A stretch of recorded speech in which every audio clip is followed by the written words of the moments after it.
noches, Tongo. How are you? A braid is something simple. It is something that almost everyone has seen or felt or wore in their hair. The simplicity of a braid is something beautiful. I learned a lesson about braids a long time ago, and it has helped me gain focus or recenter myself in times of stress or worry. A braid is made of 3 equal parts.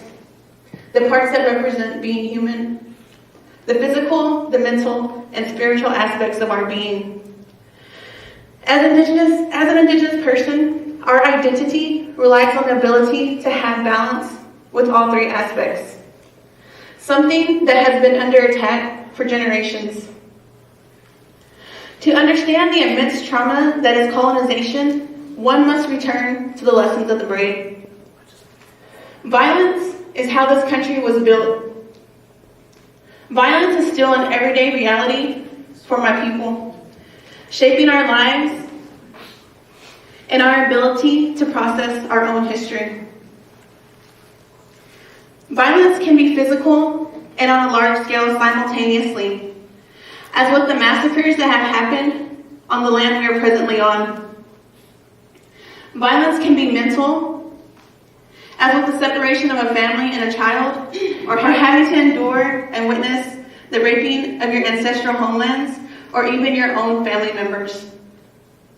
Violence can be spiritual, meaning our spirit can be attacked by having our native language beat out of our system, or having to endure the disconnect between one and their culture.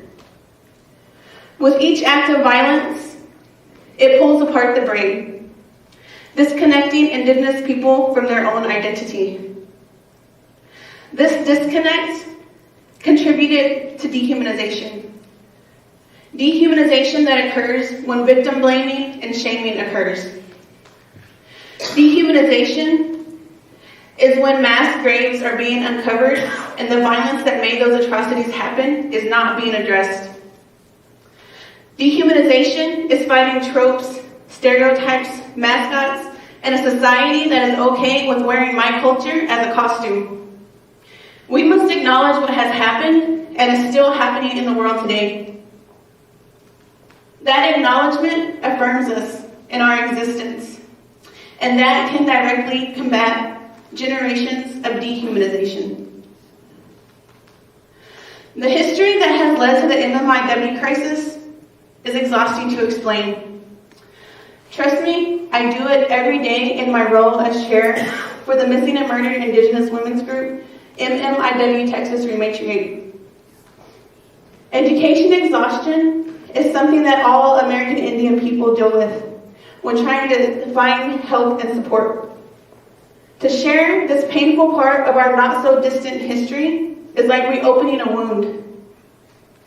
It is a task that I endure with the hopes of seeing change. I'm sure many of you have heard of the MMIW crisis. Maybe you have even seen the red handprint or shared the hashtag online.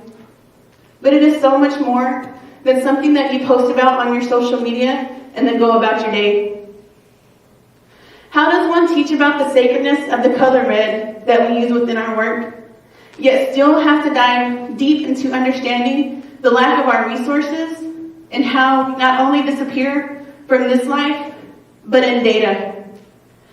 Data that can determine things like funding for safe houses, for resources for MMIW families, for search and rescue dogs, or just a counselor in our communities that can navigate domestic violence situations. Murder is the 3rd leading cause of death for American Indian women.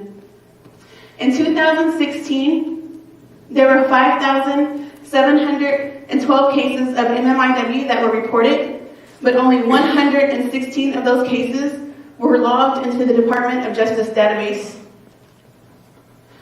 That alone should not only shock you, but anger you.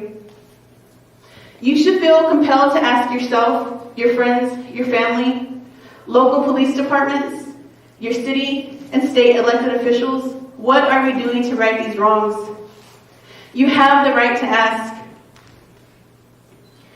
We deal with a lot of jurisdiction issues when a case comes from a tribal community that is situated on a reservation or within Indian territory. But please remember that 71% of all American Indian people in this country live in urban areas, just like Dallas and Fort Worth. More powerful than the numbers I just shared are the stories. Stories about people's relatives that have disappeared or have ran away. We come face to face with generations of trauma and situations so triggering that not only do we learn of the current case and their trauma, but of generations, up to 2 generations back of trauma, ranging from domestic violence to human trafficking. Generations alive today, and sometimes all living under one roof together. That is our reality. That is the MMIW crisis. These stories are our people. And sometimes their absence is brushed off and dismissed with phrases like, "This has always happened, we just never had a name for it." That is a quote from an elder from our American Indian community in Dallas. But I'm here today to tell you that this needs to end. We are beyond awareness and need tangible resources to heal. When the pandemic hit, there was so much uncertainty and fear. I was at home with my family during this terrifying time, yet we somehow began to see healing in our lives. We woke up together, smudged, prayed, ate, and exercised together. We saw our mental health balance out a bit because our spiritual and physical health were shining. As I reflect on that time, I can see how we embraced the lesson of the braid. I saw our identity and our well-being flourish. Juxtapose that to my own time of healing with a part of this MMIW crisis work. This crisis work did not stop or even slow down during the pandemic. In fact, it picked up. Many people found themselves locked in with their abusers, risking it all to feel safe, risking one dangerous situation for another, where even the streets felt safer. Our identity as Indigenous peoples impacts our mental health and in turn our physical health. All 3 parts of the braid intertwined. The immense trauma that has occurred has left wounds as deep as the earth itself. We are tired. Our people are being seen as dispensable. Our culture is being dismissed. And we are exhausted having to explain that to the world. To heal, we need space. We need to be trusted with the resources to heal. We need to reconnect.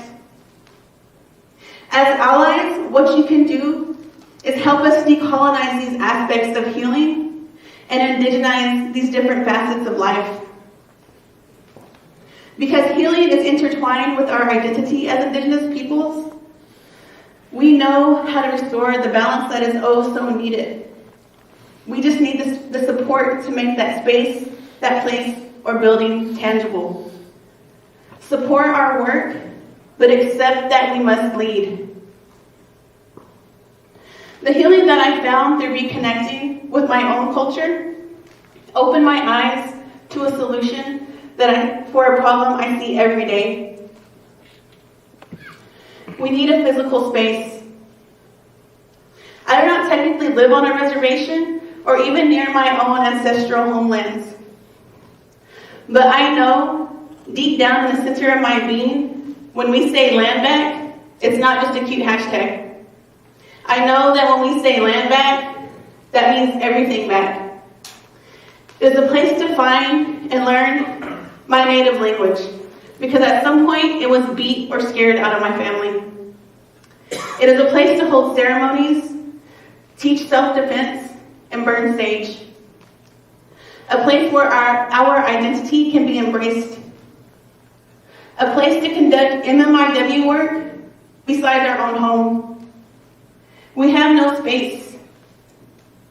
No place on a land that was once our home. I am calling for the need to establish a cultural center for Indigenous peoples in the DFW area. We need a space to fight for our missing and murdered Indigenous relatives. A space to have our own connection with the land, and a space to heal. Missing and murdered Indigenous women is a real crisis that affects everyone. Even if you are not an Indigenous person, it is an issue that you should care about. This crisis that is occurring to our mothers, daughters, and sisters can be emulated through the story of the Trinity River, also known as the Arkakosa. She tells our story. Being forced to move, being called by a name that she does not know, yet still remaining sacred. By reclaiming that sacredness, we are healing.